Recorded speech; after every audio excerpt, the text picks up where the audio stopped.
یہ کتنی بڑی دولت تھی اور آج ہمارے گھروں میں قرآن بند پڑا ہوا ہے. ہم نے اس کے اوپر غلاف چڑھا کے اوپر تاک پہ رکھ دیا. کبھی کبھی اٹھاتے ہیں اور اس کو جھاڑ کر کے پھر وہاں خوشبو لگا کے رکھ دیتے ہیں. کبھی گھروں میں قرآن کھلتا تھا, صبحوں کا آغاز قرآن کی تلاوت سے ہوا کرتا تھا. آج صبح کا آغاز فیس بک سے ہوتا ہے. کبھی گھروں سے قرآن پڑھنے کی آواز آیا کرتی تھی, آج پاپ میوزک کی صدائیں سننے کو ملتی. پھر یہی وجہ ہوئی نا کہ آج ہر بندہ کہتا ہے میرے اوپر کسی نے ٹونا کر دیا ہے, کسی نے جادو کر دیا ہے, بدروحوں کا سایہ ہے, ہمارے گھر کے اوپر کسی نے جو ہے وہ کچھ کر دیا ہوا ہے. میں کہتا ہوں کہ تمہارے گھر میں قرآن جو نہیں ہے پھر بدروحوں کا ہی سایہ ہونا ہے. اگر قرآن کی تلاوت ہوتی اللہ کی رحمت کے فرشتے اترتے, اللہ کی رحمت کا سایہ ہوتا تمہارے گھروں کے اندر, اللہ کی رحمتوں اور اس کے انوار کی بارش ہوتی تمہارے گھروں کے اندر. اور پھر کیا ہوتا ہے, بھاگتے عاملوں کے پاس, اور عامل تو کہے گا کہ تجھے کچھ نہیں ہے, کتاب اللہ سے دوری کا نتیجہ ہے, بدعملی کا نتیجہ ہے, دین سے اعراض کا نتیجہ ہے. تو پھر اس کا تو کاروبار وہیں ختم ہو گیا. وہ کہتا تو وقت پہ آ گیا ہے, اگر 2 دن لیٹ ہو جاتا تو یہ تعویذ تو چل جانے تھے. پھر مریض بن جاتا ہے ذہنی. اور جو قرآن کی چوکھٹ پہ سلامی نہیں دیتا اس کو پھر اس بابے کی, اس عمل کی چوکھٹ پہ سلامی بھی دینا پڑتی ہے اور اپنا مال بھی گوانا پڑتا ہے. اور روز آئے دن اخباروں کے اندر ایسے جعلی عملوں کی کہانیاں چھپتی ہیں, اور سوشل میڈیا کے اوپر بھی آپ دیکھتے ہیں کہ یہ کیسے کیسے بد نصیب لوگ ہوتے ہیں اور کیسی کیسی کاروائیاں بھی کرتے ہیں. قرآن سے دوری کا نتیجہ ہوا کہ ان کی چوکھٹ پہ رسوا ہونا پڑا.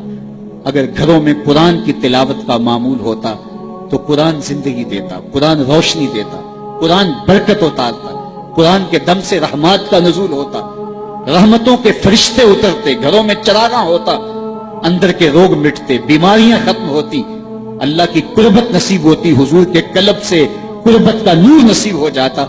اس کتاب سے دوری کا نتیجہ ہوا کہ آج ہم رسوا ہو گئے.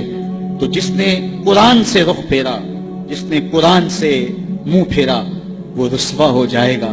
قیامت کے دن رسول اللہ صلی اللہ علیہ وآلہ وسلم اللہ کی بارگاہ میں یہ شکایت کریں گے. سورہ الفرقان اٹھائیے, وقال الرسول یا رب ان قوم اتخذوا هذا القرآن مہجورا. قیامت کے دن حضور علیہ السلام اللہ کی بارگاہ میں عرض کریں گے, مالک میری قوم نے قرآن کو چھوڑ دیا.